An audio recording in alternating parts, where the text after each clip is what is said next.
I am a lawyer, but I am not necessarily your lawyer. The materials discussed in this podcast are for informational purposes only and should not be deemed legal advice. If you have a specific legal question according to your circumstances, then I encourage you to speak with an attorney licensed in your jurisdiction.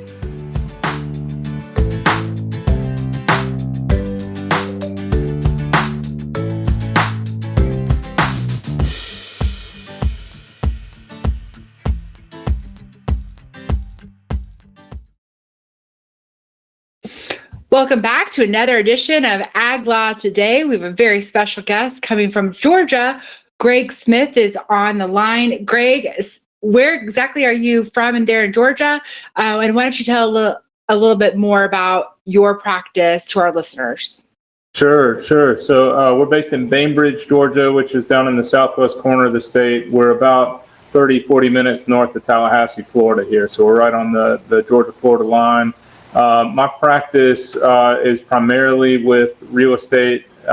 We do a lot of real estate transactions here, and also a fair amount of agricultural work as well. Lots of work in farm programs, but we also do some crop insurance work and other things like that. Excellent. Today we're going to be talking about all things hemp law, and I'm very excited about this conversation, Greg, because to be honest with you, I don't really know a lot about hemp law, and I've been getting a lot more questions as of late, especially here. I'm sitting in my Illinois office located in downtown Champaign, and hemp became legal as of January 1st of this year. And so why don't you give us a little bit of an overview of hemp law right now in its current state?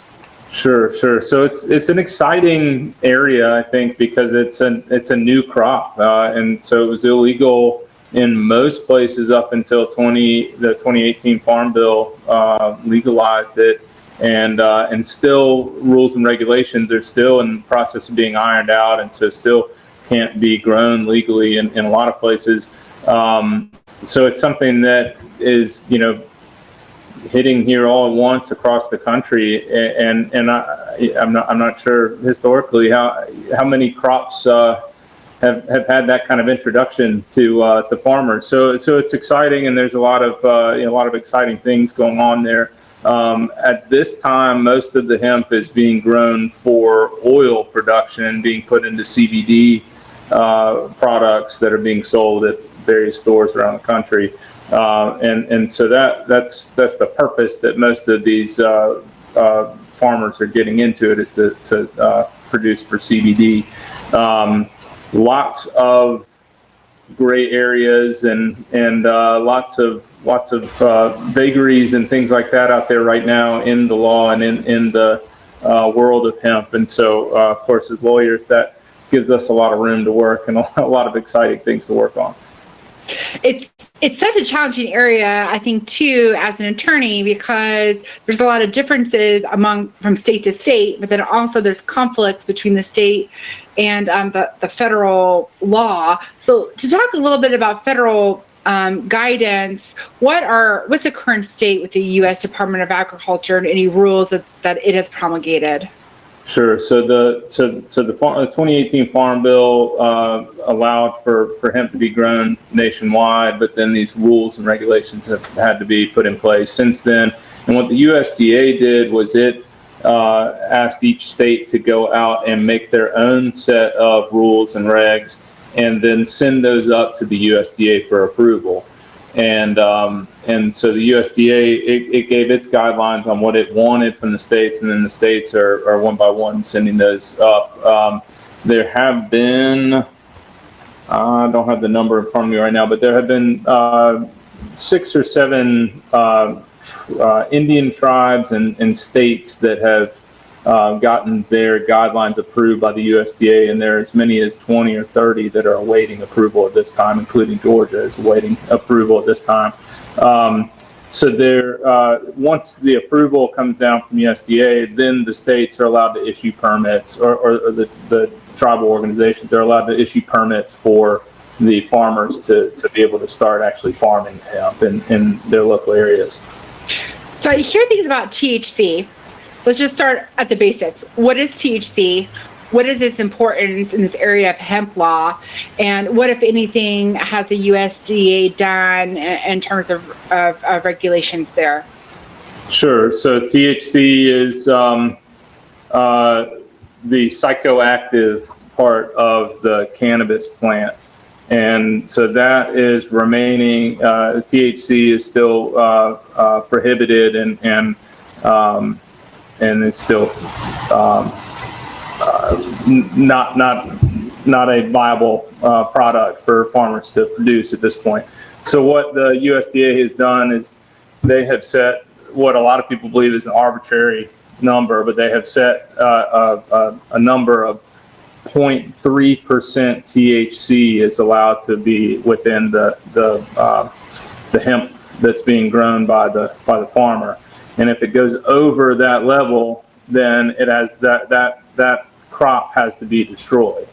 And there's actually another level that they set of 0.5%, that if the hemp crop goes over that, if the testing comes back 0.5% THC, then the farmer is actually considered to be negligent, and they would be barred from producing or from getting a permit to produce hemp for a period of time after that. There's even a criminality that could come into there if they're found to be reckless in producing a crop that has over 0.5%. So even a farmer could potentially be found criminally liable for producing THC in some cases. So, Greg, I'm very naive in this area of the law. So are we basically talking about different strands of hemp that might produce different levels of THC? Nobody really knows right now, and that's the really difficult part about this crop, is that nobody really knows what it is that causes the crop to go hot, is what people call it, when it goes over the 0.3% going hot. I have seen a number of things that have said that I'm sorry. I've seen a number of researchers that have said that they believe that it's just tied to genetics. Like you say, certain strains are more likely to go hot than others, but other people believe it's because of stressors in the environment, lack of water, too much heat, not enough heat, things like that may cause this as well. Wow, I'm just really surprised that there would potentially be criminal ramifications when there might not be any criminal intent, that it could just be from nature. Absolutely, and they do have provisions that do describe what the what intent level is required, and I find it hard to believe that a farmer who is legitimately attempting to grow hemp and can show that he is legitimately attempting to grow hemp for CBD production rather than for the psychoactive effects of THC. I find it hard to believe that he would be found criminally liable, but it is out there, and it is a possibility with the USDA regs at this point. Are there any other testing issues right now in this area, perhaps with the DEA? Well, so what the USDA has required is that all testing for THC levels that they be conducted in a DEA permitted laboratory. Mm-hmm. And that significantly reduces the number of laboratories that can conduct this kind of testing. And at harvest time, you're going to have farmers that are all rushing to try and get this tested so that they can harvest their crop and make their profits. And I think it's likely that they're going to find that there's not enough testing bandwidth available because of this limitation put in. So are there any issues right now that are happening with perhaps producers dealing with defaults and bankruptcies by processors, leaving those producers with no outlet for their crop? Yeah, so at this point, you've got, it's, like I say, most farmers are producing this crop for CBD oil. And so they've got to take their crop from the field, and they've got to get it to a processing facility that is converting the actual biomass that they're pulling out of the fields into this oil. And it's usually a chemical process that's being used to convert this into the oil. And so what is frequently happening is you're having a company who's coming in and setting up as a processor, and then they are getting contracts with producers out to actually produce the biomass. And actually, as an aside, in Georgia, it's actually going to be required that the producer and the processor be tied together. You can't have a producer and a processor working without the other. And so in order for a producer, a farmer, to get a permit to grow hemp, she has to show that they have a relationship with a producer and actually has with a processor, actually has a contract with a processor. So the processors, they're putting a lot of capital into developing these facilities for producing the oil. And then a lot of them have signed up to pay these farmers quite a lot of money for the biomass. And when it comes time for the farmer to deliver the biomass at harvest, I've seen a number of situations where the processor can't pay, won't pay, and is defaulting on the contracts, and in some cases just going into bankruptcy. And I don't know how widespread that problem is. Of course, we've only had legal hemp growing in just a handful of states in this past year. So it'll be interesting to see how this develops over time. But it does seem to be a problem. It does seem to be something for farmers to look out for. So when clients come to your office, Greg, and they're like, hey, I'm interested in, get on the bandwagon, joining the hemp wave here. What are your biggest pieces of advice that you give to those clients that are interested in growing this particular crop? Well, there's just so little known about the crop right now. I would advise any farmer to avoid going in too big at this stage. Start with a handful of acres, a couple of acres. Don't try and make a big splash and grow, hundreds of acres. So I mean that would be my first bit of advice. And then the second thing, if I'm working with a farmer, is to know who they are working with. Who are they getting their genetics from for the crop that they're actually going to grow, and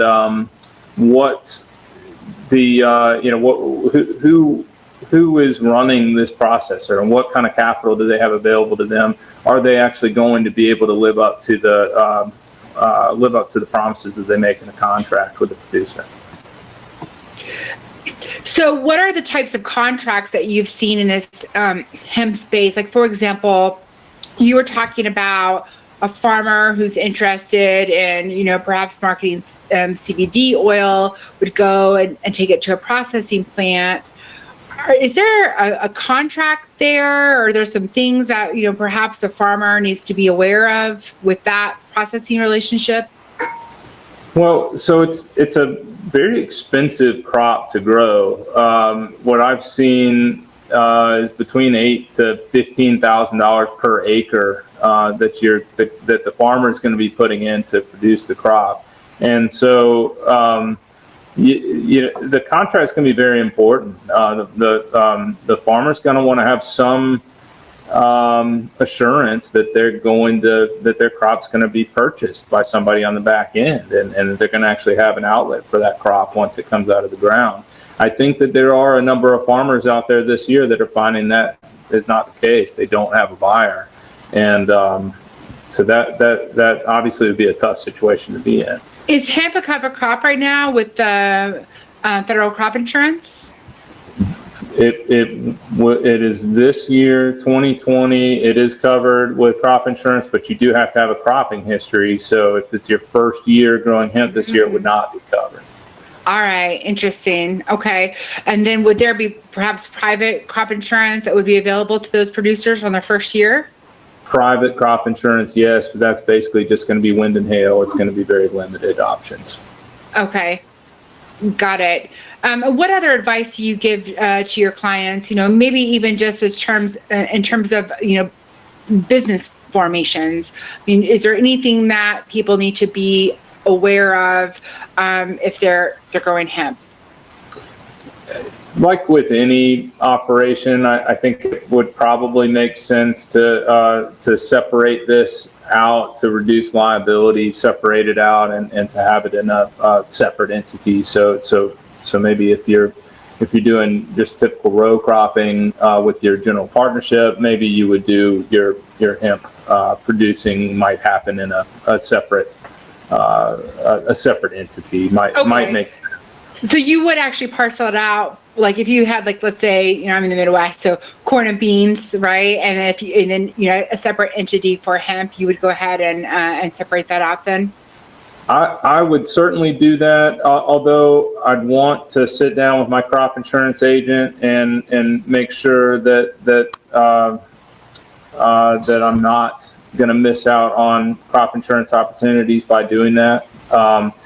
Right now, there's no farm programs applicable to hemp, but I would keep that in mind as well. Whatever entity is producing the hemp is going to start developing cropping history, and so that's certainly something to keep in mind going down the road. All right. Well, thanks, Greg. And one last closing question I've been asking a lot of the interviewees is that, we've got listeners from coast to coast. I know that you're there sitting in a chair in Georgia, but if people are looking for a lawyer, an agricultural lawyer, or perhaps a hemp lawyer, where do you suggest that people find the right attorney for them? Well, locally, I think asking your neighbors who they work with, and I think that word of mouth is always a good option there. With the hemp field, I think like with anything in hemp, with any of the folks that are getting into hemp, it's a bit of the Wild West. So it's tough to say. But I have met a lot of good folks, particularly with AALA. There was a significant interest in hemp this year at the symposium in Washington, and AALA actually just released a law update. I think it was last month that was completely dedicated to hemp, and so AALA is probably the place to go to find your hemp lawyer going forward. Yeah, and it stands for the American Agriculture Law Associations, and they certainly have a membership directory available online for people that are looking for an ag lawyer near them. And I think even a National Ag Law Center, or perhaps it was AALA, that had a webinar in the month of December, and that recording might also be available too. Well, thanks, Greg, for coming on. I know we're going to have you on again soon and talk about federal farm programs, so looking forward to that conversation. And where can our listeners find you online? Do you have a website or any social media platforms? Sure. You can find us at our website, congersmith.com. That's CONGER Smith.com. All right. Thanks again. All right. Thank you.